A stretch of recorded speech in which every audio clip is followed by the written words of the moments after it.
ಶಿವಲಿಂಗ ಅವ್ರೆ, ಅದೇ ರೀ ಬಜೆಟ್ ಬಗ್ಗೆ ನಿನ್ನೆ ಪ್ರತಿಪಕ್ಷ ಸ್ಟಾರ್ಟ್ ಮಾಡಿದ್ದಾರೆ. ಶಿವಲಿಂಗ ಕಂಟಿನ್ಯೂ ಮಾಡಿ. ಅಶೋಕಣ್ಣ, ನೀನು ಮಾತಾಡುವಾಗ ಒಂದು ಚೂರು ಮ್ಯಾಕ್ ಎದ್ದಿತ್ತಿಲ್ಲ. ನಾನು ಯಾರಿಗೂ ಬಿಜೆಪಿ ಏನು ಅಂದಿಲ್ಲ, ನಾನು ಏನು ಕೇಳಿಲ್ಲ.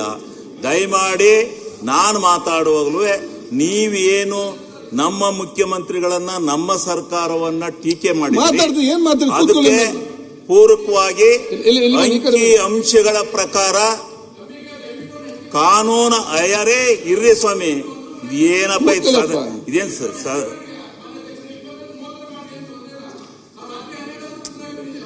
ನೀವು ಕಾಲಿಂಗ್ ಈಗ ಈ ಮಾಡ್ತಾ ಇದ್ದೀವಿ. ದಯಮಾಡಿ ಯಾರು ಮಧ್ಯೆ ಡಿಸ್ಟರ್ಬೆನ್ಸ್ ಮಾಡಬೇಡಿ. ನಾನೇನಾದ್ರೂ ತಪ್ಪು ಮಾತನ್ನ ಹೇಳಿ ಸದನಕ್ಕೆ ಏನಾದ್ರೂ ಮಿಸ್ಲೀಡ್ ಮಾಡಿದ್ರೆ ತದನಂತರ ನನ್ನ ಮೇಲೆ ಏನ್ ಬೇಕಾದ್ರೂ ಶಿಸ್ತು ಕ್ರಮ ಜರುಗಿಸಿ. ನಾನು ಬೇಡ ಅಂತ ಹೇಳೋದಿಲ್ಲ. ಸುಮ್ಮನೆ ಮಾತಾಡುವಾಗ ನೀವೇನೋ ಅನ್ನೋದು, ನಾನೇನೋ ಅನ್ನೋದು, ಅದು ಬೇರೆ ಕಡೆ ಹೋಗೋದು, ಅದು ಬೇಡ. ದಯಮಾಡಿ ನನಗೆ ಅವಕಾಶ ಕೊಟ್ಟದ್ದಕ್ಕೆ ಅಧ್ಯಕ್ಷರಿಗೆ ಧನ್ಯವಾದಗಳನ್ನ ಸಮರ್ಪಣೆ ಮಾಡಿ. ಒಂದ್ ಸೆಕೆಂಡ್. ಈಗ ನಾನು ಕೂಡ ಎಲ್ಲ ಸದಸ್ಯರಿಗೆ ಹೇಳಿದಿಷ್ಟೇ ನೋಡಿ, ಬಜೆಟ್ ನಲ್ಲಿ ಡಿಸ್ಕಷನ್ ಮಾಡುವಾಗ ಆಡಳಿತ ಬಗ್ಗೆ ಅದು ಒಬ್ಬರೊಬ್ಬರನ್ನ ಆರೋಪ ಮಾಡ್ತಾರಂತಲ್ಲ. ನಾವು ಕೂತ್ಕೊಂಡು ಕೇಳಿ ಅದ್ರ ಬಹಳಷ್ಟು ನಾಲೆಜ್ ಬರ್ತದೆ, ನಿಮ್ಮ ಲೀಡರ್ಶಿಪ್ ಬೆಳೀತದೆ ಆಗ ಎರಡು ಕಡೆಯಿಂದಲೂ ಕೂಡ. ಆದಾಗ ಅವನು ಹೇಳಿದ ತಕ್ಷಣ ಅದು ನೆಗೆಟಿವ್ ಆಗಿ ತಗೊಳ್ಳೋದಂತಲ್ಲ. ಕೂತ್ಕೊಂಡು ನೆಕ್ಸ್ಟ್ ನೀವು ಚರ್ಚೆ ಮಾಡಿದ ಅವಕಾಶ ಮಾಡಿ ಆಗ ಎರಡು ಕಡೆಯಿಂದಲೂ ಕೂಡ. ಸೊ ಈ ಡಿಸ್ಕಷನ್ ಒಬ್ಬರೊಬ್ಬ ಆರೋಪ ಮಾಡೋ ಡಿಸ್ಕಷನ್ ಒಬ್ಬರೊಬ್ಬರ ತಿಳುವಳಿಕೆಯನ್ನು ಜಾಸ್ತಿ ಮಾಡಿಕೊಳ್ಳುವಂತ ಅವಕಾಶ. ಓಕೆ ಶಿವಲಿಂಗ ಅವ್ರ ಎಲ್ಲ ಡಿಮಾಂಡ್ ಇದೆ. ನನ್ನ ನೋಡೇ ನೀವು ಮಾತಾಡ್ಬೇಕಂತೆ. ಅಲ್ಲ, ನಾನು ನಿಮ್ಮನ್ನೇ ನೋಡಿ ಮಾತಾಡ್ತೀನಿ, ಆ ಕಡೆ ತಿರುಗು ನೋಡಲ್ಲ. ನಿಮ್ಮನ್ನೇ ನೋಡಿ ಮಾತಾಡ್ತೀನಿ, ನಾನು ಆ ಕಡೆಗೆ ನೋಡಲ್ಲ. ಅವರು ಏನಾರ ಅಂದ್ರೆ ತಿರುಗ್ತೀವಿ ಅಷ್ಟೇ, ಅಲ್ದಾರೆ ಯಾಕೆ ತಿರುಗಬೇಕು? ಇಲ್ಲ, ಸಾಕಾಯ್ತು, ಕಳೆದ ಸಾಕಾಯ್ತೆ, ನಿಮ್ ಕಡೆ ತಿರ್ಗಲ್ಲ. ಶಿವಲಿಂಗ ಕಣ್ಣು ಮಾತ್ರ, ಕಿವಿ ಕೂಡ ಬಂದ್ ಮಾಡಿದ್ರೆ ಆಯ್ತು. ಈ ಕಡೆ ಬರ್ರಿ. ಕರೆಕ್ಟ್. ಸನ್ಮಾನ್ಯ ಅಧ್ಯಕ್ಷರೇ, ಮಾತಾಡಿ ಬರ್ರಿ. ನಮ್ಮ ಘನವತ್ತ ಮುಖ್ಯಮಂತ್ರಿಗಳು 26-27ನೇ ಸಾಲಿನ ಈ ರಾಜ್ಯದ ಆಯವ್ಯಯವನ್ನ ಮಂಡನೆ ಮಾಡಿದ್ದಾರೆ. 4,48,004 ಕೋಟಿ ರೂಪಾಯಿನ ಆಯವ್ಯಯವನ್ನ ಮಂಡನೆ ಮಾಡಿದ್ದಾರೆ. ನಾವು ಯಾವುದೇ ಒಂದು ಬಜೆಟ್ ಮಂಡನೆ ಮಾಡಿದಾಗ ಯಾವ್ಯಾವ ಮೂಲದಿಂದ ಹಣವನ್ನ ಕ್ರೋಢೀಕರಣ ಮಾಡಿದ್ದಾರೆ, ಸಂಪನ್ಮೂಲವನ್ನ ತಂದಿದ್ದಾರೆ, ಕೇಂದ್ರದಿಂದ ಬಂದಿದೆಯೋ, ರಾಜ್ಯದಿಂದ ಬಂದಿದೆಯೋ, ಕಾರ್ಪೊರೇಟ್ ಸಂಸ್ಥೆಗಳಿಂದ ಬಂದಿದೆಯೋ, ಇವೆಲ್ಲವನ್ನ ಈ ನಾಡಿನ, ಈ ರಾಜ್ಯದ ಜನತೆಗೆ ತಿಳಿಸ್ತಕ್ಕಂಥದ್ದು ನಮ್ಮ ಕರ್ತವ್ಯ. ಅದಕ್ಕೋಸ್ಕರ ನಾನು ಈ ಸಂದರ್ಭದಲ್ಲಿ ನಮ್ಮ ರಾಜ್ಯದ ಒಟ್ಟಾರೆ ತೆರಿಗೆಯ ಹಣದಿಂದ 2,20,000 ಕೋಟಿಯನ್ನ ಸಂಗ್ರಹಣೆ ಮಾಡ್ತೀವಿ ಅಂತಕ್ಕಂಥದ್ದನ್ನ ಈ ಸದನಕ್ಕೆ ಭರವಸೆಯನ್ನು ಕೊಟ್ಟಿದ್ದಾರೆ. ಅದರ ಮುಂದೆ ಬರ್ತೀನಿ. ಆ ಮುಂದೆ ಬಂದು ಈಗ ಕೇಂದ್ರದಿಂದ ಬರ್ತಕ್ಕಂಥ ತೆರಿಗೆ ಪಾಲು, ಆ ಕೇಂದ್ರದಿಂದ ಬರ್ತಕ್ಕಂಥ ತೆರಿಗೆ ಪಾಲಿನಲ್ಲಿ 63,000 ಕೋಟಿ ರೂಪಾಯಿ ಬರುತ್ತೆ ಅಂತಕ್ಕಂಥದ್ದನ್ನ ಅಂದಾಜು ಮಾಡಿದ್ದಾರೆ. ಮತ್ತು ಕೇಂದ್ರದ ಅನುದಾನಗಳು, ಸೆಂಟ್ರಲಿ ಸ್ಪಾನ್ಸರ್ ಸ್ಕೀಮ್ಸ್, ಅವುಗಳ ಮೂಲದಿಂದ 16,000 ಕೋಟಿ ಬರುತ್ತೆ ಅಂತಕ್ಕಂಥ ಮಾತನ್ನ ಪ್ರಸ್ತಾಪ ಮಾಡಿದ್ದಾರೆ. ಮತ್ತು ಸಾಲದ ಮೂಲದಿಂದ ಕಾನೂನಾತ್ಮಕವಾಗಿ ಫಿಸ್ಕಲ್ ರೆಸ್ಪಾನ್ಸಿಬಿಲಿಟಿ ಆಕ್ಟ್ ಪ್ರಕಾರ ಏನನ್ನ ಸ್ವೀಕಾರ ಮಾಡಬೇಕು, ಹೇಳಬೇಕು, ಅದನ್ನ ಪರ್ಫೆಕ್ಟ್ ಆಗಿ ಸಮರ್ಥನೆಯ ರೀತಿಯಲ್ಲಿ ಸಮರ್ಥನೆಯನ್ನು ಕೊಟ್ಟು 1,32,000 ಕೋಟಿ ರೂಪಾಯಿನ ಸಾಲವನ್ನು ವಿಶ್ಲೇಷಣೆ ಮಾಡಿದ್ದಾರೆ. ಇದರಲ್ಲಿ ಮೊದಲು ನಾವು ಒಂದು ಬಜೆಟ್ ಅನ್ನ ತೂಕ ಮಾಡಿ ನೋಡಿದಾಗ ರೆವಿನ್ಯೂ ಡಿಫಿಸಿಯೇಟ್ ಬಂದಿದೆ. ಅವರು ಮಂಡಿಸಿದಾಗೆಲ್ಲ ನಾನು ಈ ಸದನದಲ್ಲಿ ಅವರ ಬಜೆಟ್ನ 14-15 ಬಜೆಟ್ 16 ಬಜೆಟ್ ನೋಡಿದ್ದೇನೆ, 17ನೇ ಬಜೆಟ್ ನೋಡಿದ್ದೇನೆ. ಆ ಸಂದರ್ಭದಲ್ಲಿ ಸರ್ಫೇಸ್ ಬಜೆಟ್ ಅನ್ನ ಮಂಡನೆ ಮಾಡ್ತಾ ಇದ್ರು. ಕಳೆದ ಸಾಲಿನಿಂದ ರೆವಿನ್ಯೂ ಡಿಫಿಸಿಯೇಟ್ ಬಂದಿದೆ. ರೆವಿನ್ಯೂ ಡಿಫಿಸಿಯೇಟ್ ಬರಲಿಕ್ಕೆ ಹಲವಾರು ಕಾರಣಗಳಿದೆ. ಅದರಲ್ಲಿ ಬಹುಮುಖ್ಯ ಕಾರಣಗಳನ್ನು ನಾನು ಈ ಸಂದರ್ಭದಲ್ಲಿ ಸ್ಪಷ್ಟನೆ ಮಾಡಲಿಕ್ಕೆ ಬಯಸ್ತೇನೆ. ಈ ರೆವಿನ್ಯೂ ಡಿಫಿಸಿಯೇಟ್ ಅನ್ನ ಮಾಡೋದಕ್ಕಿಂತ ಮೊದಲು ನಮ್ಮ ರೆವಿನ್ಯೂ ಎಕ್ಸ್ಪೆಂಡಿಚರ್ ಅವರು 3,38,000 ಕೋಟಿ ಹಣವನ್ನ ಈ ಸಾರಿ ರೆವಿನ್ಯೂ ವೆಚ್ಚದಲ್ಲಿ ನಾನು ಬರೆಸ್ತೇನೆ ಅಂತಕ್ಕಂಥ ಕಡಾಖಂಡಿತವಾದಂಥದ್ದನ್ನು ಪುಸ್ತಕದಲ್ಲಿ ಪ್ರಿಂಟ್ ಮಾಡಿ ಹೇಳಿದ್ದಾರೆ. ಆ ಹೇಳ್ತಕ್ಕಂಥ ಸಂದರ್ಭದಲ್ಲಿ ರೆವಿನ್ಯೂ ಎಕ್ಸ್ಪೆಂಡಿಚರ್ನ ನಾವು ಯಾವ ಮಾನದಂಡದಲ್ಲಿ ನೋಡ್ತೀವಿ? ಸೋಷಿಯಲ್ ಸರ್ವಿಸ್ಗೆ, ಎಕನಾಮಿಕಲ್ ಸರ್ವಿಸ್ಗೆ ಮತ್ತು ಸರ್ವಿಸ್ ಚಾರ್ಜ್ಗಳಿಗೆ, ಈ ರೀತಿ 3 ವಿಭಾಗಗಳಿಗೆ ಇದನ್ನು ಹಂಚಿಕೆ ಮಾಡಿ ನಾವು ಹಣವನ್ನು ಖರ್ಚು ಮಾಡ್ತೇವೆ.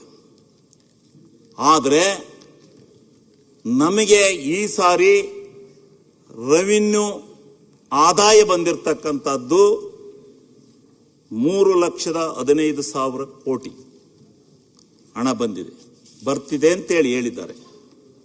ಆದ್ರಿಂದ ಇವಾಗ ನಮಗೆ ರೆವಿನ್ಯೂ ಡಿಫಿಸಿಯೇಟ್ ಬಂದಿದೆ.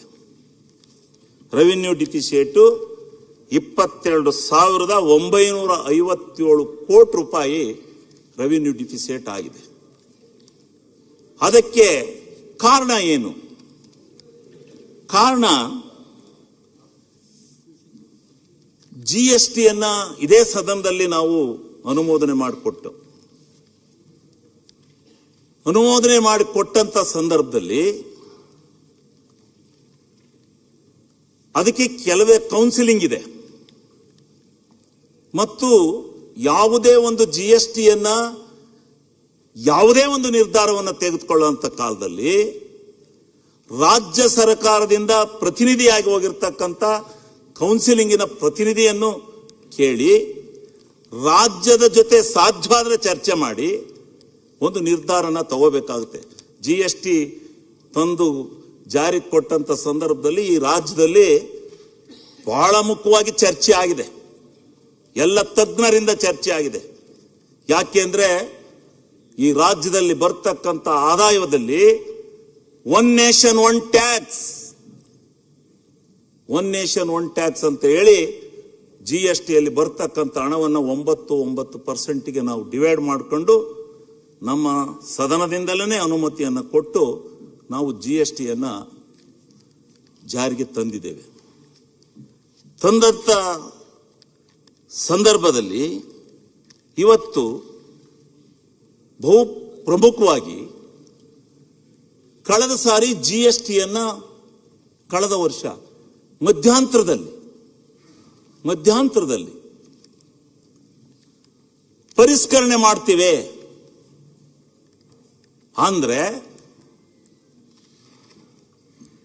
ಕಾನೂನಾತ್ಮಕವಾಗಿ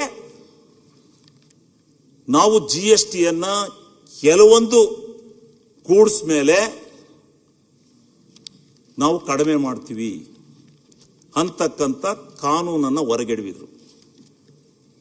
ಹೊರಗೆಡವಿದಂತ ಸಂದರ್ಭದಿಂದ ನಮಗೆ ನಾವು ಏನು 2,08,000 ಕೋಟಿ ಕಳೆದ ಬಜೆಟ್ನಲ್ಲಿ ನಮಗೆ ರೆವಿನ್ಯೂ ಆದಾಯ ಬರುತ್ತೆ ಅಂತೇಳಿ ನಿರೀಕ್ಷಣೆ ಮಾಡಿದ್ದು, ಆವಾಗ ನಮಗೆ ಇದು ಈಗಿನ ಮಾರ್ಚಿನವರೆಗೂ ಸೇರಿಸಿ 1,93,000 ಕೋಟಿ ಮಾತ್ರ ಆದಾಯ ಬರುತ್ತೆ ಅಂತಕ್ಕಂಥದ್ದನ್ನ ಸದನದಲ್ಲಿ ಪ್ರಸ್ತಾಪ ಆಗಿದೆ. ಅಲ್ಲಿಗೆ ಎಷ್ಟು ಕೋಟಿ ಹೋಯ್ತು? 15 ಕೋಟಿ ಹೋಯ್ತು. 15,000 ಕೋಟಿ ಹೋಯ್ತು. ಅದು ಹೋದ್ಮೇಲೆ ಇನ್ನೊಂದು ರಾಜ್ಯದ ಕೇಂದ್ರದ ತೆರಿಗೆ ಬಾಬತ್ತು 51,877 ಕೋಟಿ ಕೊಡ್ತೀವಿ ಅಂತೇಳಿ ಪ್ರಾಮಿಸ್ ಮಾಡಿದ್ರು. ಆದ್ರೆ ಅಲ್ಲೂ 1,000 ಕೋಟಿನ ಕೋತ ಮಾಡಿಸಿರು. ಅದು 1,000 ಕೋಟಿ ಕೋತ ಆಯ್ತು. ಅದಾದ್ಮೇಲೆ ನಮಗೆ ಬರ್ತಕ್ಕಂಥದ್ದು ಅನುದಾನಗಳು. ಸೆಂಟ್ರಲಿ ಸ್ಪಾನ್ಸರ್ ಸ್ಕೀಮ್ ನಮ್ಗಿಷ್ಟ ಇದೆಯೋ ಇಲ್ವೋ, ಕೇಂದ್ರ ಸರ್ಕಾರ ಸ್ಕೀಮ್ಗಳನ್ನು ತತ್ತಾರೆ. ಆ ಸ್ಕೀಮ್ಗಳನ್ನು ತಂದ ಮೇಲೆ ನಾವು ಈ ಒಕ್ಕೂಟ ವ್ಯವಸ್ಥೆನಲ್ಲಿ ಅದಕ್ಕೆ ಭಾಗಿಗಳಾಗಬೇಕು ಅನ್ನೋ ರೀತಿಯಲ್ಲಿ ಈ ವ್ಯವಸ್ಥೆಯನ್ನು ಜಾರಿಗೆ ತರ್ತಾರೆ. ಅದರಲ್ಲಿ ನಾನು ಈ ಸದನದಲ್ಲಿ 3 ಸಾರಿಯಿಂದ ನೋಡ್ತಾ ಇದ್ದೀನಿ, 16,000 ಕೋಟಿ ಮೇಲೆ 1 ರೂಪಾಯಿನೂ ಹೆಚ್ಚಿಲ್ಲ. 1 ರೂಪಾಯಿನೂ ಹೆಚ್ಚಿಲ್ಲ. ಇದನ್ನು ಅರ್ಥ ಮಾಡ್ಕೋಬೇಕು ಸನ್ಮಾನ್ಯ ಅಧ್ಯಕ್ಷರೇ. 1 ರೂಪಾಯಿನೂ ಹೆಚ್ಚಿಲ್ಲ. ಇದರಿಂದಲೂ ನಾವು ರೆವಿನ್ಯೂ ಡಿಫಿಸಿಟ್ಗೆ ಹೋಗ್ಬೇಕಾದಂತ ಪ್ರಮೇಯ ಬಂದಿದೆ. ಅದಾದ ಮೇಲೆ ಸೆಂಟ್ರಲಿ ಸ್ಪಾನ್ಸರ್ ಸ್ಕೀಮ್ನ ಏನ್ ಕೊಡ್ತಾರೆ, ಆ ಸೆಂಟ್ರಲಿ ಸ್ಪಾನ್ಸರ್ ಸ್ಕೀಮ್ ಅನ್ನು ಕೊಡ್ತಕ್ಕಂಥ ಸಂದರ್ಭದಲ್ಲಿ ಜಲ್ ಜೀವನ್ ಮಿಷನ್ ಅಂತಕ್ಕಂಥ ಒಂದು ಕೇಂದ್ರ ಮತ್ತು ನಮ್ಮಗಳ ಮಧ್ಯದಲ್ಲಿ ಒಪ್ಪಂದ ಆಗಿದೆ, ಇಲ್ಲ ಅಂತ ನಾನು ಹೇಳೋದಿಲ್ಲ. ಒಪ್ಪಂದ ಆಗಿದೆ. ಒಪ್ಪಂದ ಆಗಿ ಆ ಸ್ಕೀಮನ್ನ ನಿರ್ಧಾರ ಮಾಡಿ 64,488 ಕೋಟಿ ರೂಪಾಯಿನ ಕ್ರಿಯಾ ಯೋಜನೆಯನ್ನ ಅನುಮೋದಿಸಿದ್ದೇವೆ. ಅನುಮೋದಿಸಿ 30,888 ಕೋಟಿ ಅವರು ಕೇಂದ್ರ ಸರ್ಕಾರ ಕೊಡಬೇಕು, ರಾಜ್ಯ ಸರ್ಕಾರ 38,600 ಕೋಟಿಯನ್ನು ಕೊಡಬೇಕು ಅಂತ ನಿಘಂಟಾಗಿದೆ. ನಿಘಂಟಾಗಿ ಕಾರ್ಯಕ್ರಮ ಚಾಲೂ ಆದ್ಮೇಲೆ ಇವತ್ತಿನವರೆಗೆ ಅವರ 30,000 ಕೋಟಿಗೆ 31,000 ಕೋಟಿಗೆ ಅವರು ಕೊಟ್ಟಿರ್ತಕ್ಕಂಥದ್ದು ಬರೀ 11,000 ಕೋಟಿ. ನಮ್ಮ ರಾಜ್ಯ ಸರ್ಕಾರ ಇವತ್ತು 28ರಿಂದ 30,000 ಕೋಟಿ ಹಣ ಖರ್ಚು ಮಾಡಿದೆ. ಹೆಚ್ಚುವರಿಯಾಗಿ ನಾವು ಹಣ ಖರ್ಚು ಮಾಡಿದ್ವಿ. ಬೇರೆ ಮೂಲದ ಹಣವನ್ನ ರಾಜ್ಯದಲ್ಲಿ ಸಮಾಗಮ ಮಾಡಿಕೊಂಡು ಇವತ್ತು ಆ ಒಂದು ಯೋಜನೆಯನ್ನು ಜಾರಿಗೊಳಿಸಬೇಕು ಅಂತಕ್ಕಂಥ ನಿರ್ಧಾರ ಮಾಡಿ ಇವತ್ತು ಮಾಡಿದ್ದಾರೆ. ಅದನ್ನ ಕೊಡ್ಲಿಲ್ಲ, ಇವತ್ತಿನವರೆಗೂ ಕೊಡ್ತಾ ಇಲ್ಲ. ಯಾತಕ್ಕೆ ಬೇಕು ಸೆಂಟ್ರಲ್ ಸ್ಪಾನ್ಸರ್ ಸ್ಕೀಮ್? ಈಗ ನಮ್ಮ ಹಣ ಅಲ್ಲಿ ಇಳಿದಿದೆ. ಇಲ್ಲಿ ನಮ್ಮೆಲ್ಲ ಶಾಸಕರು ನಮ್ಮ ಆಡಳಿತ ಪಕ್ಷತಾರೆ, ನಮಗೆ ಗ್ರಾಂಟ್ ಇಲ್ಲ, ನಮಗೆ ದುಡ್ಡಿಲ್ಲ, ಕೊಡಿ, ನಮಗೆ ಕೆಲಸ ಕೊಡಿ ಅಂತಾರೆ. ಕೊಡಿ 19,000 ಕೋಟಿನ. ಅದರಲ್ಲಿ ಮುಖ್ಯಮಂತ್ರಿಗಳ ಹತ್ರ ಹೋಗಿ ಕೈ ಮುಗಿದು ಒಂದು 5,000 10,000 ಕೋಟಿ ಕೊಡಿ ಸ್ವಾಮಿ ನಮ್ಗೆಲ್ಲ MLAಗಳಿಗೆ ಅಂತೇಳಿ ಕೇಳೋಣ, ಕೈ ಮುಗಿದು ಕೇಳೋಣ. ಇದು ಆಗಿರ್ತಕ್ಕಂಥ ಒಂದು ವ್ಯತ್ಯಾಸ. ನಮ್ಮ ಇದರಿಂದಲೂ ಕೂಡ ನಾವು ರೆವಿನ್ಯೂ ಡಿಫಿಸಿಟ್ಗೆ ಹೋಗಬೇಕಾದಂಥ ಪ್ರಮೇಯ ಬಂದಿದೆ ಸನ್ಮಾನ್ಯ ಅಧ್ಯಕ್ಷರೇ. ಆಮೇಲೆ ಅಂಗನವಾಡಿಗಳು ನಡೆಸ್ತಕ್ಕಂಥದ್ದು ನಮ್ಮ ಮತ್ತು ಕೇಂದ್ರ ಸರ್ಕಾರದ ಮಧ್ಯೆ ಆಗಿರ್ತಕ್ಕಂಥ ಒಂದು ಒಪ್ಪಂದ. ನಾನು ಯಾರನ್ನು ಟೀಕೆ ಮಾಡೋಕ್ಕೋಸ್ಕರ ಹೇಳೋದಿಲ್ಲ. ಇವೆಲ್ಲ ಹೇಳಕ್ ಹೋದ್ರೆ ಇನ್ನೂ ಬಹಳ ಆಗ್ತವೆ. ಅಂಗನವಾಡಿ ಸ್ಕೀಮ್ನಲ್ಲೂ 60-40 ಅವ್ರದ್ದು ಕೇಂದ್ರ ಸರ್ಕಾರ 60 ಕೊಡಬೇಕು, ನಮ್ಮ ರಾಜ್ಯ ಸರ್ಕಾರನೇ 40 ಕೊಡಬೇಕು ಅಂತೇಳಿ ತೀರ್ಮಾನ ಮಾಡಿ ಸ್ಕೀಮನ್ನು ಇಂಟ್ರೊಡ್ಯೂಸ್ ಮಾಡಿದ್ದಾರೆ. ಸ್ಕೀಮನ್ನು ಇಂಟ್ರೊಡ್ಯೂಸ್ ಮಾಡಿ ಟೀಚರ್ಸ್ಗಳಿಗೆ ಅವರು 2,700 ರೂಪಾಯಿ ಸಂಬಳ ಕೊಡ್ತಾರೆ. ಅದು 22% ಆಯ್ತು. ಅವ್ರು ಕೊಡ್ತಾ ಇರೋದು ಕೊಡ್ತೀವಿ ಅಂದಿರೋದು 60%. ಆದರೆ ನಮ್ಮ ಸರ್ಕಾರ, ನಮ್ಮ ಈ ರಾಜ್ಯ ಸರ್ಕಾರ 9,300 ರೂಪಾಯಿನ ಟೀಚರ್ಸ್ಗಳಿಗೆ, ಅಂಗನವಾಡಿ ಟೀಚರ್ಸ್ಗಳಿಗೆ ಕೊಡ್ತಾ ಇದ್ದಾರೆ. ಇದರಿಂದ 78% ನಾವು ಕೊಡ್ತೀವಿ. 60-40 ಅಂತೇಳಿ ಸ್ಕೀಮ್ ಮಾಡ್ಕೊಂಡು ನೀವು 78% ನಮ್ಮಿಂದ ಕೊಡಿಸಿ ನೀವು 22% ಕೊಟ್ರೆ ಹೆಂಗೆ? ಇದರಿಂದ ಎಷ್ಟು ಸಾವಿರ ಕೋಟಿ, ಇದೆಲ್ಲ ಹೇಳ್ತೀನಿ ಮುಂದೆ, ಎಷ್ಟೆಷ್ಟು ಸಾವಿರ ಕೋಟಿ ಇದರಿಂದ ನಮ್ಮ ರಾಜ್ಯಕ್ಕೆ ಬರಬೇಕು. ಇದರಿಂದ ನಮ್ಮ ರಾಜ್ಯ ಯಾವ ರೀತಿ ಹಣಕಾಸಿನ ಮುಗ್ಗಟ್ಟಿಗೆ ಸಿಕ್ಕಿದೆ ನಮ್ಮ ರಾಜ್ಯದ ಈ ಸರ್ಕಾರ ಅಂತಕ್ಕಂಥದ್ದನ್ನು ನಾನು ಹೇಳ್ತೇನೆ. ಅದೇ ರೀತಿ ನಾನು ಸಿಂಪಲ್ ಮಾತಕ್ಕೆ ಮಾತಾಡಕ್ಕೆ ಬಂದಿದ್ದೆ, ಗುರ್ತಾಕೆ ಬಂದಿದ್ದೀನಿ. ಆಶಾ ಕಾರ್ಯಕರ್ತರು ಎಲ್ಲ ಸ್ಟ್ರೈಕ್ ಮಾಡ್ತಾರೆ. ಸಂಬಳ ಜಾಸ್ತಿ ಮಾಡಿ ಅಂತ ಆಶಾ ಕಾರ್ಯಕರ್ತರು ಕಳೆದ ಸಾರಿನೂ ಬಂದಿಲ್ಲಿ ಇದರ ಹತ್ರ ಸ್ಟ್ರೈಕ್ ಮಾಡಿದ್ರು. ನಾವು ಆಶಾ ಕಾರ್ಯಕರ್ತರನ್ನ 8,000 ಅವರಿಗೆ ಒಟ್ಟು 8,000 ತಿಂಗಳಿಗೆ ನಾವು ಸಂಬಳ ಕೊಡ್ತಾ ಇದ್ದೀವಿ. ಆದರೆ ಕೇಂದ್ರ ಸರ್ಕಾರ 2,000 ಕೊಡ್ತಾ ಇದೆ ಕೇಂದ್ರ ಸರ್ಕಾರ. ನಾವು ಅದು ಕೇವಲ 25% ಆಯಿತು. ಆದ್ರೆ ನಾವೆಷ್ಟು ಕೊಡ್ತಾ ಇದ್ದೀವಿ? 6,000 ರೂಪಾಯಿನ ಸಂಬಳನ ಆಶಾ ಕಾರ್ಯಕರ್ತರಿಗೆ ನಾವು ಕೊಡ್ತಾ ಇದ್ದೀವಿ. ಇದೂ ಕೂಡ 60-40, ಅವ್ರದೇ 60, ನಮ್ದೇ 40. ನಾವು ಹೆಚ್ಚಿಗೆ ಕೊಡ್ತಾ ಇದ್ದೀವಿ. ಯಾಕೆ? ರಾಜ್ಯ ಸಂಪದ್ಭರಿತವಾಗಲಿ, ರಾಜ್ಯದಲ್ಲಿ ಸಾಮಾಜಿಕ ನ್ಯಾಯ ಕೊಡೋಣ, ರಾಜ್ಯದಲ್ಲಿ ಎಲ್ಲ ವರ್ಗದ ಜನಕ್ಕೆ ಒಂದು ವ್ಯವಸ್ಥೆ ಮಾಡಿಕೊಡೋಣ ಅಂತಕ್ಕಂಥ ಉದ್ದೇಶದಿಂದ ನಮ್ಮ ಮುಖ್ಯಮಂತ್ರಿಗಳು ಇವತ್ತು ಆ ಒಂದು ವ್ಯವಸ್ಥೆಯನ್ನು ಮಾಡಿಕೊಂಡು ಹೋಗ್ತಾ ಇದ್ದಾರೆ. ಅದ್ರ ಜೊತೆಗೆ ಸನ್ಮಾನ್ಯ ಅಧ್ಯಕ್ಷರೇ, ಮಿಡ್ ಡೇ ಮೀಲ್, ಅಡಿಗೆ ಮಾಡೋರಿಗೆ ಇದೆಲ್ಲ ಸಣ್ಣದು ಅಂತ ಕಾಣುತ್ತೆ, ಆದರೆ ಸಾವಿರಾರು ಕೋಟಿ ಆಗ್ತವೆ. ತಿಂಗಳಿಗೆ 4,700 ರೂಪಾಯಿ ಸಂಬಳ, 12.7% ಕೊಡ್ತಾರೆ. 4,100 ರೂಪಾಯಿ ನಾವು ಕೊಡ್ತೀವಿ, 87% ಕೊಡ್ತೀವಿ. ಇದು 60-40, ಅವ್ರದೇ 60, ನಮ್ದೇ 40. ಕೇಂದ್ರ ಇದಕ್ಕೆ 3,08,489 ಜನ ಇಲ್ಲಿ ಕೆಲಸ ಮಾಡ್ತಾ ಇದ್ದಾರೆ. ರಾಜ್ಯದ ಪಾಲಾದ 2,89,000 ರೂಪಾಯಿ ಕೊಡೋದ್ರ ಜೊತೆಗೆ 1,917 ಕೋಟಿನ ಹೆಚ್ಚುವರಿಯಾಗಿ ಕೊಡ್ತಾ ಇದೆ. ಇದು ಸೆಂಟ್ರಲ್ಲಿ ಸ್ಪಾನ್ಸರ್ ಸ್ಕೀಮ್ಗಳು. ಇದು ಯಾರಿಗೂ ಗೊತ್ತಾಗೋದಿಲ್ಲ. ನಮ್ಗೆ ಏನಾಗುತ್ತೆ, ಪ್ರತಿಯೊಂದು ಸಾರಿನೂ ಅವರು ರಾಜ್ಯ ಆಳ್ತಾ ಇರಲಿ, ಈ ಕಡೆ ಅವ್ರಿಗೂ ಇದೆ ಹೊಡೆತ.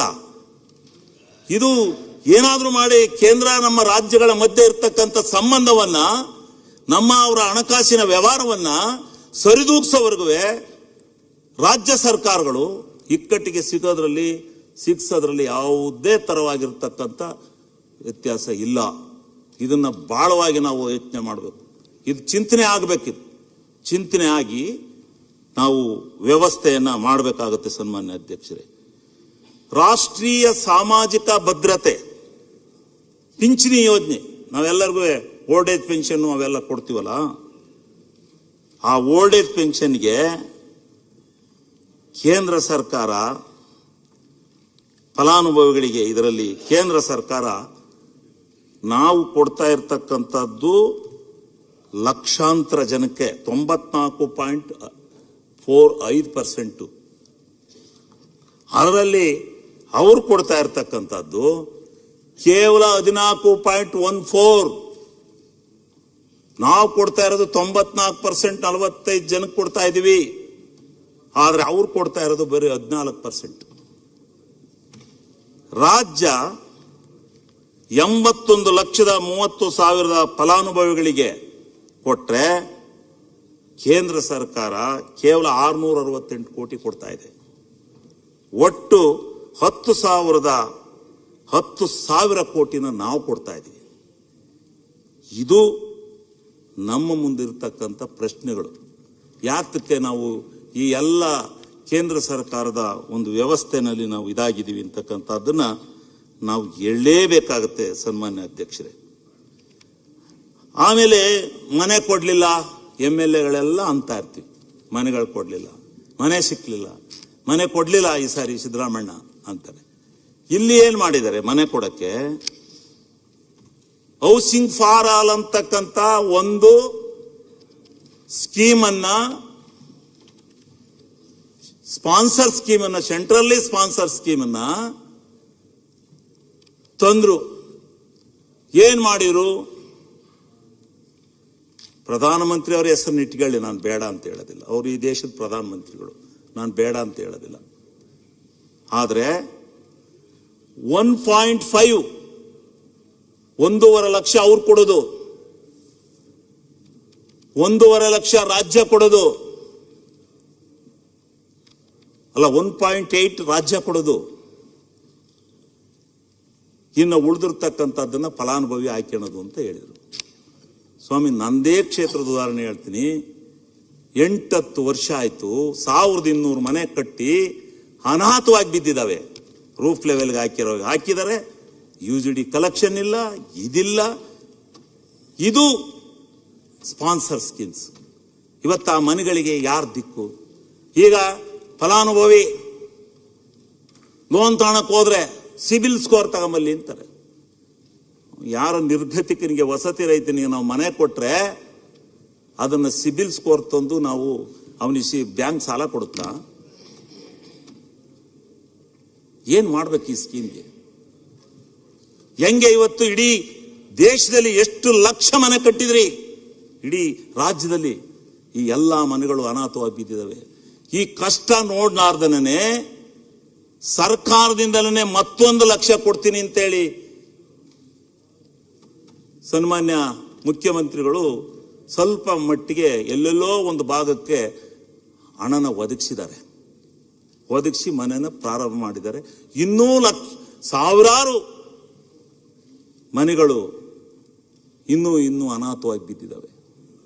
ಈ ನಮ್ಮ ಶಾಸಕರಿಗೆಲ್ಲ ಬಹುಶಃ ಅದು ಗೊತ್ತಾಗ್ಬೋದು, ಯಾತಕ್ಕೆ ನಿಂತಿದ್ದಾವೆ ಇವು ಮನೆಗಳು, ಏನು ಕಾರಣ. ಇದು ಗೊತ್ತಾಗೋದಿಲ್ಲ ಯಾರಿಗೂ. ರಾಜ್ಯ ಸರ್ಕಾರದ ಮೇಲೆ ಬಿದ್ದುಬಿಡ್ತಾರೆ ಅವರಿಗೆಲ್ಲ. ಪಾಪ ಇದು ಹೌಸಿಂಗ್ ಫಾರ್ ಆಲು, ಇದು 2 ರಾಜ್ಯಗಳ ಮಧ್ಯದಲ್ಲಿ ಆಗಿರ್ತಕ್ಕಂಥ ಒಪ್ಪಂದ. ಈ ಒಪ್ಪಂದದ ಪ್ರಕಾರ ಇದಾಗಿದೆ, ಇದು ಏನೋ ಆಗೋಗಿದೆ ಅಂತ ಇದನ್ನು ತಿಳ್ಕೊಳಲ್ಲ ಜನ.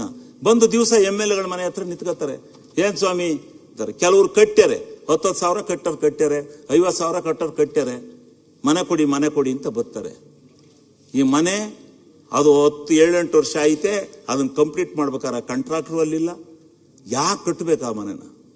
ಯಾರು ಕೊಡಬೇಕು? ಇದಕ್ಕೆ ಯಾರು ಬರಬೇಕು? ತೊಂದರೆ ನೀವಲ್ವ ಸ್ಪಾನ್ಸರ್ ಸ್ಕೀಮಾ? ಸೆಂಟ್ರಲಿ ಸ್ಪಾನ್ಸರ್ಸ ಕೂತು ವ್ಯವಹರಿಸ್ಬೇಕಲ್ಲ, ಮನೆಗಳು ಮುಗಿಬೇಕಲ್ಲ. ಕರ್ನಾಟಕ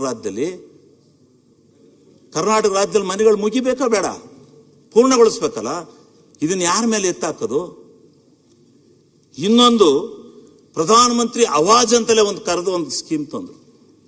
ನಾವು ಎಲ್ಲ ಈ ಸಾರಿ ನಾವು ಒಳ್ಳೆ ಮನೆಗಳು ಸಿಗ್ತವೆ ನಮ್ಮ MLAಗಳಿಗೆಲ್ಲ ಅಂತ ತಿಳ್ಕೊಂಡಾಗ ಆ ಸ್ಕೀಮ್ನಲ್ಲಿ 72,000 ರೂಪಾಯಿ ಅವ್ರು ಕೊಡೋದು, 47,000 ರೂಪಾಯಿ ನಾವು ಕೊಡೋದು, 48,000 ನಾವು ಕೊಡೋದು, ಇನ್ನು ಉಳಿದದ್ದನ್ನ ನರೇಗಾದಲ್ಲಿ ಹಾಕೋದು 25,000ನ 1.5 ಲಕ್ಷಕ್ಕೆ ಮನೆ ಕಟ್ಟೋದು ಅಂತ ಹೇಳಿ ತೀರ್ಮಾನ ಮಾಡಿ ಮನೆನ ಕೊಟ್ಟರು. ಇವತ್ತು 1.5 ಲಕ್ಷಕ್ಕೆ ನರೇಗಾದ 25,000 ಬರಲ್ಲ ಇನ್ನು ಮುಂದೆ. ಈಗ 1.25 ಲಕ್ಷಕ್ಕೆ ಯಾರು ಮನೆ ಕಟ್ಕೋತಾರೆ? ಆಮೇಲೆ ಕಟ್ಟಿ ಏನ್ ಮಾಡಿರು? ಸೆಂಟ್ರಲ್ನಿಂದ ಒಂದು ಸಮೀಕ್ಷೆ ಮಾಡಿರು. ವಸತಿ ರೈತರ ಪಟ್ಟಿ ಸೆಂಟ್ರಲ್ನಿಂದ ಬಿಡುಗಡೆ ಆಯ್ತು. ಯಾರ್ದು ಹೆಸರು ಆ ಪಟ್ಟಿನಲ್ಲಿದೆ ಅವರಿಗೆ ಮಾತ್ರ ನೀವು ಮನೆ ಕೊಡಬೇಕು ಅಂತ ಹೇಳಿ ನಮ್ಮ ಸ್ಥಳೀಯ ಜನಪ್ರತಿನಿಧಿಗಳಿಗೆ, ನಮ್ಮ ಸದಸ್ಯರುಗಳಿಗೆ ಎಲ್ಲರಿಗೂ ತಾಕೀತು ಮಾಡಿದ್ರು. ಕಾನೂನು ಹಂಗಿದೆ, ಮೊದಲ ಆ ಪಟ್ಟಿಲಿರೋರಿಗೆ ಕೊಡಬೇಕು ಅಂತ. ಈಗ ಮನೆ ಇಲ್ಲ, ಇದು ಸೆಂಟ್ರಲಿ ಸ್ಪಾನ್ಸರ್ ಸ್ಕೀಮು. ಪರ್ಸೆಂಟೇಜ್ ಮೇಲೆ ಆಗಿರುವಂಥದ್ದು. ಈ ರೀತಿ ಸನ್ಮಾನ್ಯ ಅಧ್ಯಕ್ಷರೇ ಇದೆಲ್ಲ ಇದಾವೆ. ಇದರಿಂದ ನಾವು ಡಿಫಿಸಿಯೇಟ್ನ ಅನುಭವಿಸ್ತಾ ಇದ್ದೀವಿ ಬಹಳ ಮಟ್ಟಿಗೆ. ಈಗ ಎಷ್ಟು ಸಾವಿರ ಹುಬ್ಳಿಲಿ ಮೊನ್ನೆ ಓಪನ್ ಆದ್ವಲ್ಲ, 8,000 ಕೋಟಿ ಅಡಿಷನಲ್ ಕೊಟ್ಟಿದ್ದಾರೆ ಗೊತ್ತರ ಅಲ್ಲಿ ಹುಬ್ಳಿನಲ್ಲಿ ಮನೆಗಳನ್ನ ಅನಾಥವಾಗಿ ಬಿಡ್ತಾ ಇದೆ. ಅದರಿಂದ ನಾವು ಹೆಚ್ಚಿನ ಹಣನ ಹೊರನ ಹೊರಬೇಕಾಗಿದೆ. ಮತ್ತೆ ನಮ್ಮ ರಾಜ್ಯ ಸರ್ಕಾರದಿಂದ ಎಲ್ಲ ತೆರಿಗೆಗಳ ಭಾಗದಿಂದ ನನಗಿರ್ತಕ್ಕಂಥ ಮಾಹಿತಿಯ ಪ್ರಕಾರ 4,500 ಲಕ್ಷ ಕೋಟಿಯಿಂದ 4,3 ಲಕ್ಷ ಕೋಟಿಯವರೆಗೆ ಕೇಂದ್ರ ಸರ್ಕಾರಕ್ಕೆ ತೆರಿಗೆ ರೂಪದಲ್ಲಿ ಹಣ ಹೋಗ್ತಾ ಇದೆಯೋ ಇಲ್ವೋ ಇದು ಈ ಸದನದಲ್ಲಿ ಚರ್ಚೆ ಆಗಲಿ. ಹೋಗ್ತಾ ಇರೋಂಥ ಸಂದರ್ಭದಲ್ಲಿ ನಮಗೆ ಈ ರೀತಿ ಕೇವಲ 79,000 ಕೋಟಿ ನಮಗೆ ಕೊಡ್ತಿರಲ್ಲ, ಇದು ಧರ್ಮನ? ಇದು ಸಾಧ್ಯನಾ? ಇದು ಆಗಬೇಕಾ? ಏನ್ ಮಾಡಬೇಕು ನಾವು ಈ ದುಡ್ಡು ತಗೊಂಡು? ಅವರೇ ಬರಲಿ ನಾಳೆ ಈ ಕಡೆಗೆ, ನಾನು ಬೇಡ ಅಂತ ಹೇಳಲ್ಲ. ಬಿಜೆಪಿಯರೇ ಬಂದು ಕೂತ್ಕೊಂಡ್ರು ಅಂತ ಇಟ್ಕೊಳ್ಳಿ, ಜನ ಆಶೀರ್ವಾದ ಮಾಡಿ ಏನ್ ಮಾಡ್ತಾರೆ? ಇದನ್ನ ಕೇಂದ್ರ ರಾಜ್ಯ ಸರ್ಕಾರಗಳ ಸಂಬಂಧನ ಸರಿದೂಗಿಸ್ತಾ ಹೋದ್ರೆ ಯಾವ MLA ತಾನೇ ಇಲ್ಲಿ ಕೂತ್ಕೊಂಡು ಕೆಲಸ ಪ್ರಾಮಾಣಿಕವಾಗಿ ಮಾಡೋಕ್ಕಾಗುತ್ತೆ? ಮುಖ್ಯಮಂತ್ರಿಗಳ ಹತ್ರ ಹೋಗಿ ಸಿದ್ದರಾಮಣ್ಣ ಮೊದಲು ಬರೀತಿದ್ರು, ಈಗ ಬರೆಯಕ್ಕಲ್ಲ ಅಂದ್ರೆ ಸಿದ್ದರಾಮಣ್ಣ ಬರೀತಾರೆ ಯಾವಾಗ್ಲೂ ಖಜಾನೆ ನೋಡಿ ಬರೀತಾರೆ.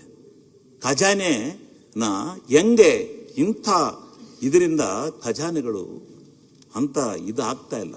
ಇವೆಲ್ಲ ಬದಲಾವಣೆ ಆಗ್ಬೇಕು, ಬರಬೇಕು. ನಮಗೆ ಬರಬೇಕಂತ ಭಾಗ ನಾನು ಮುಂದೆ ಬರ್ತೀನಿ. ಯಾವ್ಯಾವ ರಾಜ್ಯಕ್ಕೆ ಈ ರಾಜ್ಯದ ಯಾವ್ಯಾವ ರಾಜ್ಯಗಳಿಗೆ ಇದೇ ಟ್ಯಾಕ್ಸ್ ಇದರಲ್ಲಿ ಎಷ್ಟೆಷ್ಟು ಪರ್ಸೆಂಟ್ ಕೊಟ್ಟಿದ್ದಾರೆ ಅನ್ನೋದನ್ನ ನಾನು ಹೇಳ್ತೀನಿ.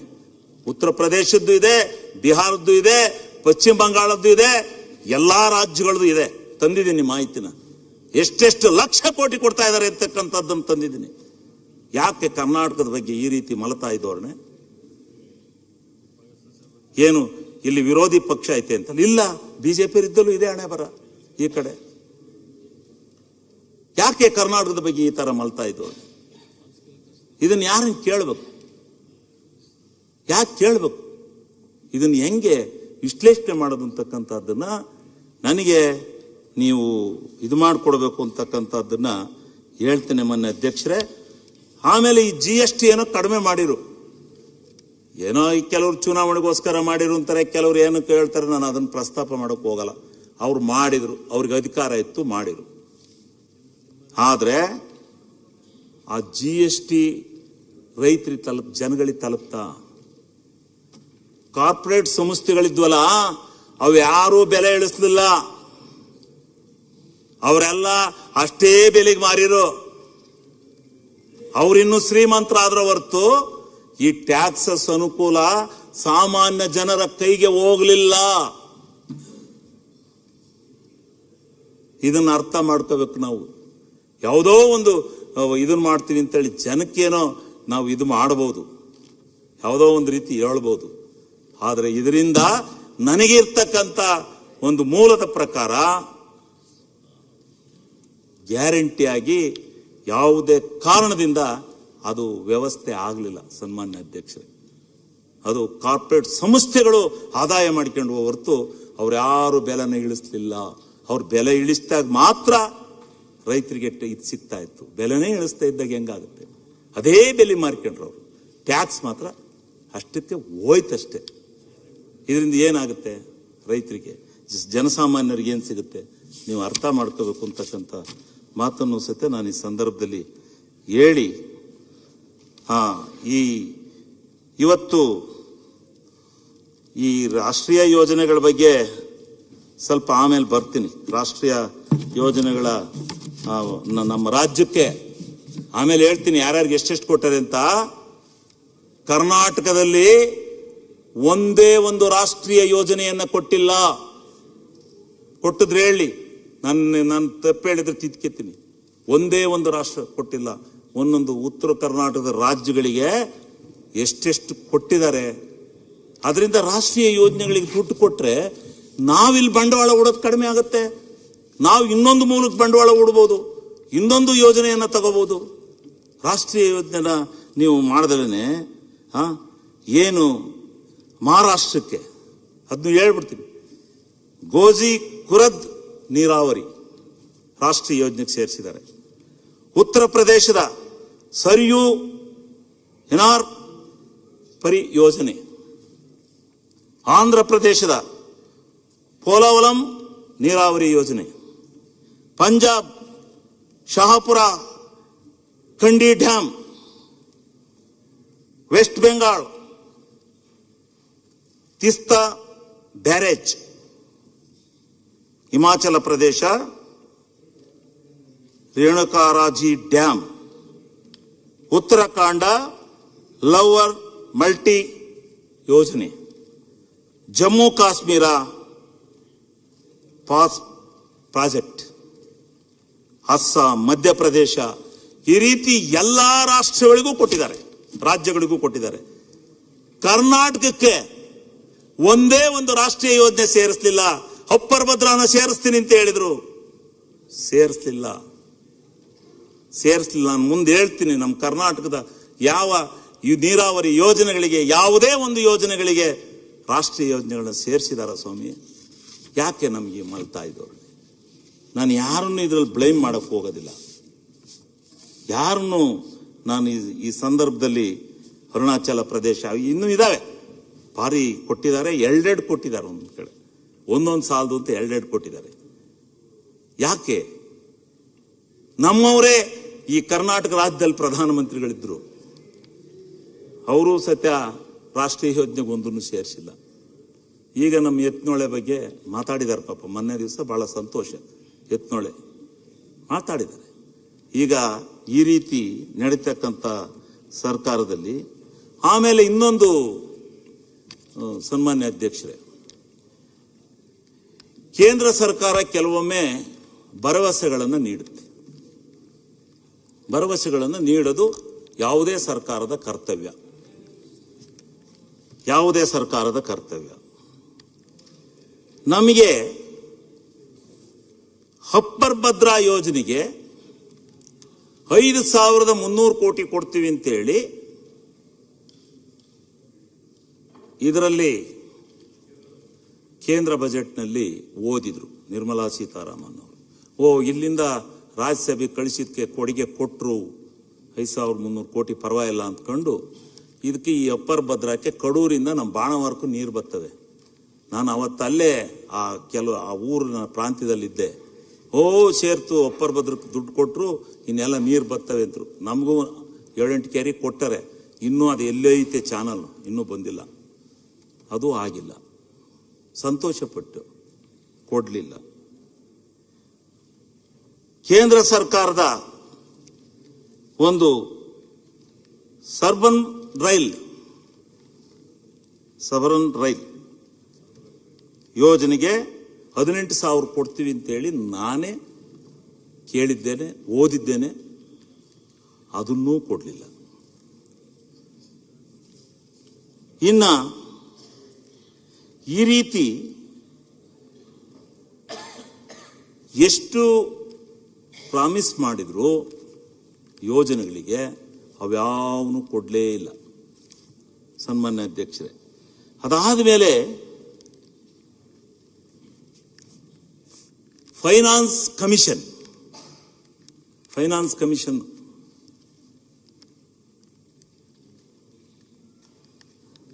ರೆವಿನ್ಯೂ ಡಿಫಿಸಿಯೇಟ್ ಆಯ್ತಲ್ಲ, ಆಕ್ಚುಲಿ ತೂಕ ಮಾಡಿ ಆ ಫೈನಾನ್ಸ್ ಕಮಿಷನ್ನಲ್ಲಿ, ಹಣಕಾಸು ಆಯೋಗದಲ್ಲಿ ತೂಕ ಮಾಡ್ಲಿ ಅಂತೇಳಿ 1953ನೇ ಇಸ್ವಿನಲ್ಲೇ ಅವತ್ತಿನ ನಮ್ಮ ಮಹಾ ದಿಗ್ವಿಜಯರು ರಾಜ್ಯಗಳ ಮಧ್ಯೆ ಇರ್ತಕ್ಕಂಥ ಭಿನ್ನಾಭಿಪ್ರಾಯ ಹೋಗ್ಬೇಕು, ಹಣಕಾಸಿನಲ್ಲಿ ಸಮಾನತೆಯನ್ನು ಪಡೆಯಬೇಕು ಅಂತೇಳಿ ಅವತ್ತೇ ಹಣಕಾಸು ಆಯೋಗವನ್ನು ರಚನೆ ಮಾಡಿದ್ದಾರೆ. ಹಣಕಾಸು ಆಯೋಗದ ಅಣಿತಿಯಂತೆ ರಾಜ್ಯಗಳಿಗೆ ಪಾಲು ವಿತರಣೆ ಆಗಬೇಕು ಅಂತಕ್ಕಂಥದ್ದನ್ನ ಅವತ್ತು ತೀರ್ಮಾನ ಮಾಡಿದ್ದಾರೆ ಅಧ್ಯಕ್ಷರೇ. 1951ರಲ್ಲಿ ತೀರ್ಮಾನ ಮಾಡಿದ್ದಾರೆ. ತೀರ್ಮಾನ ಮಾಡಿ ಅದರಂತೆ ರಾಜ್ಯ ನಡ್ಕೊಂಬರುತ್ತೆ. ಅದರಲ್ಲಿ ನಮ್ಮ ರೆವಿನ್ಯೂ ಡಿಫಿಸಿಯೇಟ್ ಬಗ್ಗೆ 5,495 ಕೋಟಿನ ಕೊಡಬೇಕು ಅಂತೇಳಿ ಫೈನಾನ್ಸ್ ಕಮಿಷನ್ ರೆಕಮೆಂಡೇಶನ್ ಮಾಡಿ ಕಳಿಸ್ತು. ಇವತ್ತಿನವರೆಗೂ ಕೊಟ್ಟಿಲ್ಲ ಅಧ್ಯಕ್ಷರೇ. ಇದನ್ನ ತಾವು ಅರ್ಥ ಮಾಡ್ಕೋಬೇಕು. ಆಮೇಲೆ ಇನ್ನೊಂದು ಅಧ್ಯಕ್ಷರೇ, ಇದೇ ಸದನದಲ್ಲಿ ನಾವು 9 ಗಂಟೆ ರಾತ್ರಿ ಆಯಿತು GST ಬಿಲ್ಲನ್ನು ಅಪ್ರೂವ್ ಮಾಡಿಕೊಡ್ಬೇಕಾದ್ರೆ, ನಾನಾಗ ಆ ಭಾಗದಲ್ಲಿದ್ದೆ. ಸಿದ್ದರಾಮಣ್ಣರೇ ಮುಖ್ಯಮಂತ್ರಿ. ಬೇಡಿ, ಡೆಲ್ಲಿ ಬಹುದೂರೈ ಇದನ್ನು ಕೊಡಬೇಡಿ, 50% ಮಾಡ್ಕೋಬೇಡಿ, ನಮ್ಮ ವ್ಯಾಟ್ ಏನಿದೆ ಅದೇ ಇರಲಿ, ನಮ್ಮ ರಾಜ್ಯ, ನಮ್ಮ ನೇಷನ್, ನಮ್ಮ ರಾಜ್ಯ, ನಮ್ಮ ತೆರಿಗೆ ಅಂತ ಮಾಡ್ಕೊಳ್ಳೋಣ. ಬೇಡ, ಸಂಕಷ್ಟ ಬಂದಾಗ ಜನಗಳ ಬಳಿ ಹೋಗೋಣ, ಕೇಳೋಣ. ನಮ್ಮ ಬಹಳ ಯೋಜನೆಗಳಿದಾವೆ. ಕೃಷ್ಣಾ ಮೇಲ್ದಂಡೆ ಇದೆ, ಇಂಥ ಮಹಾನ್ ಯೋಜನೆಗಳ, ಕಳಸ ಬಂಡೂರಿ ಇದೆ, ಇಂಥ ಯೋಜನೆಗಳೆಲ್ಲ ಇದ್ದಾವೆ. ಅದಕ್ಕೆ ನಾವು ದುಡ್ಡನ್ನು ಬೇಕಾದ್ರೆ ಭಿಕ್ಷೆ ಎತ್ತನ, ಕೊಡೋದು ಬೇಡ ಅಂತಕ್ಕಂಥ ಮಾತನ್ನ ನಾನು ಹೇಳಿದಾಗ ನಾನು ಕೇಳಿದೆ, ಒಂದು ವೇಳೆ ನಮಗೆ ಬರ್ತಕ್ಕಂಥ ವ್ಯಾಟ್ಗೆ ಏನಾರು ಕಡಿಮೆ ಆದರೆ ನೀವು ಆ ಹಣನ ಅವ್ರು ತುಂಬಿಕೊಡಕ್ಕೆ ರೆಡಿ ಇದ್ದಾರಾ ಅಂತಕ್ಕಂಥದ್ದು ಕೇಳಿದಾಗ ಸಿದ್ದರಾಮಣ್ಣವ್ರು ಹೇಳಿದರು, ಇಲ್ಲ, ಆ ಗ್ಯಾಪನ್ನು ತುಂಬಿಕೊಡೋಕ್ಕೆ ಕೇಂದ್ರ ಸರ್ಕಾರ ಒಪ್ಕೊಂಡಿದೆ ಅಂತಕ್ಕಂಥ ಮಾತನ್ನು ಹೇಳಿದರು. ಭಾಳ ಖುಷಿಯಾದ ನಾವು. ನಮಗೇನು ನಮ್ಮ ರಾಜ್ಯದ ಟ್ಯಾಕ್ಸ್ ನಮ್ಗೆ ಉಳಿಲಿ ಅಂತ ಹೇಳಿ ನಾವು ಬಹಳವಾಗಿ ಒಪ್ಕೊಂಡು ಅದನ್ನು ಪಾಸ್ ಮಾಡಿದ್ವು. ಪುಣ್ಯಾತುಮರು 22ರವರೆಗೂ ಕೊಟ್ಟರು ಗ್ಯಾಪ. ಅದು ನಮಗೆ ಗೊತ್ತಿಲ್ಲ 22ರವರೆಗೆ ಅಂತ ಅವತ್ತು ಹೇಳಲಿಲ್ಲ. 22 ಆದಮೇಲೆ ಈಗ ನಮಗೆ GST ಗ್ಯಾಪ್ ಇಲ್ಲ, ಬರ್ತಾ ಇಲ್ಲ GST ಗ್ಯಾಪು. GST ಗ್ಯಾಪನ್ನು ಕೊಡದೆ ಹೋದ್ರೆ ನಮ್ಮ ರಾಜ್ಯಕ್ಕೆ ಆಗ್ತಕ್ಕಂಥ ಅನ್ಯಾಯ ಏನು ಅಂತಕ್ಕಂಥದ್ದನ್ನ, ಇದರಿಂದ ನಮಗೆ 20,000 ಕೋಟಿ ಕಡಿಮೆ ಆಗುತ್ತೆ. 20,000 ಕೋಟಿ ನಮ್ಮ ಕರ್ನಾಟಕ ರಾಜ್ಯಕ್ಕೆ ಕಡಿಮೆ ಆಗುತ್ತೆ. ಮತ್ತೆ ನಾನು ಆವತ್ತೇ ಹೇಳಿದೆ, ಡೆಲ್ಲಿ ಬಹುದೂರೈ ಬೇಡಿ ಅಂತೇಳಿ ಹೇಳಿದೆ ನಾನು GST. ಆದರೆ ಇಡೀ ರಾಜ್ಯದಲ್ಲಿ 1 ನೇಷನ್ 1 ಟ್ಯಾಕ್ಸ್ ಬರಲೇಬೇಕು ಅಂತಕ್ಕಂಥ ಕೂಗೇನಿತ್ತು. ಅದಕ್ಕೆ ನಾವು ಏನು ಮಾಡೋದು, ಕೆಲವು ಷರತ್ತುಗಳನ್ನು ಹಾಕಬೇಕು ಅಂತ ಅಂದಾಗ ಈ ಗ್ಯಾಪ್ ಬಗ್ಗೆ ಒಂದು ಚರ್ಚೆ ಆಗಿ ಅದನ್ನು ಕೊಡ್ತೀವಿ ಅಂತ ಹೇಳಿದ್ರು. 22ರವರೆಗೂ ಕೊಟ್ಟರು, ಕೈ ಕೊಟ್ಟರು. ಈಗ ಕೊಡ್ತಾ ಇಲ್ಲ ಪಾಪ. ಯಾಕೆ ಅಂತೇಳಿ ನಾನು ಅಲ್ಲಿ ಪಾರ್ಲಿಮೆಂಟಲ್ಲಿ ಹೋಗಿ ಕೇಳಬೇಕಷ್ಟೇ. ಈಗ ಈ ರೀತಿ ಆಗಿರ್ತಕ್ಕಂಥ ಈ ವ್ಯತ್ಯಾಸದಲ್ಲಿ ನಾವು ಯಾವ ರೀತಿ ರಾಜ್ಯ ಸರ್ಕಾರವನ್ನು ನಡೆಸೋದು, ನಮ್ಮ ಬಜೆಟನ್ನು ಯಾವ ರೀತಿ ನಡೆಸೋದು, ನೀವೇ ಹೇಳಿ. ನೀವು ಹೇಳಿದರೆ ನಾನು ಕೇಳ್ತೀನಿ. ಈ ರೀತಿ ವ್ಯತ್ಯಾಸ ಆಗ್ತಾ ಇದೆ. ಮಾನ್ಯ ಅಧ್ಯಕ್ಷರೇ, GST ವಿಚಾರದಲ್ಲಿ ಕೇಂದ್ರ ಸರ್ಕಾರ ಏಕಪಕ್ಷೀಯವಾಗಿ ವರ್ತನೆ ಮಾಡಿಕೊಂಡು ಇದೆ. ನಮ್ಮರು ಒಬ್ರು ಕೌನ್ಸಿಲರ್ ಹೋಗ್ತಾರೆ, ಇಲ್ಲ ಅಂತ ಹೇಳೋದಿಲ್ಲ, ಕೌನ್ಸಿಲಿಂಗಿಗೆ ಹೋಗ್ತಾರೆ, ಸಭೆಗೆ ಹೋಗ್ತಾರೆ. ಅಲ್ಲಿ ಅವ್ರ ಬಹುಮತ ಇದೆ. ಬಹುಮತದ ಎದುರಿಗೆ ನಾವೇನು ಮಾಡೋಕ್ಕೆ ಸಾಧ್ಯ? ನಾವು ಹೇಳಿದ್ದು ಕೇಳ್ಕೊತಾರೆ ಅವರು, ನಾವು ಹೇಳಿದ್ದನ್ನು ಅವರು ಕೇಳೋದಿಲ್ಲ. ಆದ್ದರಿಂದ ಇವತ್ತು ಅವರು ಮಾಡಿದಂಥದ್ದೇ ಕಾನೂನು. ಇದರಿಂದ ನಮ್ಮ ರಾಜ್ಯಕ್ಕೆ ಹಣಕಾಸಿನ ದೃಷ್ಟಿನಲ್ಲಿ ಇವತ್ತು ಬಹಳ ಇದೆ. ನಮಗೆ ನಾವೇನಾದ್ರು ಟ್ಯಾಕ್ಸ್ ಹಾಕಿದರೆ 4ರ ಮೇಲೆ ಹಾಕೇಳಿ ಅಂತ ನಮ್ಮನ್ನು ಬಿಟ್ಟಿದ್ದಾರೆ. ನಾಕೇನಕ್ಕು ಒಂದು ಅಬ್ಕಾರಿ, ಒಂದು ರಿಜಿಸ್ಟ್ರೇಷನ್ನು, ಒಂದು RTO, ಇಷ್ಟನ್ನು ಹಾಕಿ ಅಂತ ಬಿಟ್ಟಿದ್ದಾರೆ. ಒಂದು ನಿಮಿಷ ಡಿಸ್ಟರ್ಬ್.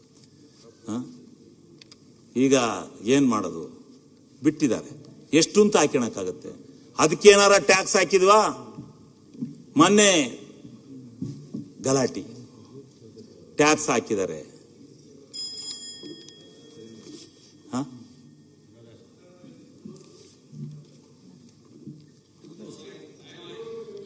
ಅಲ್ಲ, ಆಮೇಲೆ ಮಾತಾಡ್ತೀನಿ ಅಧ್ಯಕ್ಷರೇ, ಟೈಮ್ ಕೊಟ್ರೆ. ಅಧ್ಯಕ್ಷರೇ ಟೈಮ್ ಕೊಟ್ರೆ ಆಮೇಲೆ ಒಂದು ಅರ್ಧ ಗಂಟೆ ಮಾತಾಡ್ತೀನಿ ಅಷ್ಟೇ. ಒಂದು ಅರ್ಧ ಗಂಟೆ ಟೈಮ್ ಕೊಡಿ, ಆಮೇಲೆ ಮಾತಾಡ್ತೀನಿ. 1 ಗಂಟೆ ಇದ್ರೆ 2 ಗಂಟೆ ಆಗಲ್ರಿ. ಒಳ್ಳೆ ಚೆನ್ನಾಗತ್ತಲ್ಲ. ನಮ್ಮ ಪಾರ್ಟಿ, ನಮ್ಮ ಸರ್ಕಾರದ್ದು ನನ್ನ ಟೈಮ್ ನಾನು ಉಪಯೋಗಿಸ್ತೀನಿ. ಇಲ್ಲ, ನಮ್ಮ ಸರ್ಕಾರ ಹೇಳಿದೆ ಮಾತಾಡಕ್ಕೆ ನಾನು ಮಾತಾಡ್ತೀನಿ. ಇಲ್ಲ, ಮಾತಾಡಿ ಮುಗಿಸ್ಬಿಡಿ. ಅರ್ಧ ಗಂಟೆ ಏನಾ? ಇನ್ನೊಂದು 20 ನಿಮಿಷ ಮಾತಾಡಿ. ಇಲ್ಲ ಆಗೋದಿಲ್ಲ. ನನಗಿನ್ನೂ ಒಂದು ಹಾಫ್ ಅನ್ ಅವರ್ ಬೇಕೇ ಬೇಕು. ಊಟಕ್ಕೆ ಬಿಡಿ. ಊಟ ಬಿಟ್ಟಾದ್ಮೇಲೆ ಬಂದು ಅರ್ಧ ಗಂಟೆ ಮಾತಾಡ್ತೀನಿ, ಆಮೇಲೆ ಮಾತಾಡಿ. ಆದ್ರೆ ಊಟ ಆದ್ರೆ ಕಂಟಿನ್ಯೂಟಿ ತಪ್ತದೆ. ಇದೇ ಆದ್ರೂ ಏನು ಆಗಲ್ಲ. ಇದೇ ಕಂಟಿನ್ಯೂಟಿ ಇರುತ್ತೆ ನಂದು. ಇದೇನು ಹೊಸ್ತಲ್ಲ ಭಾಷಣ.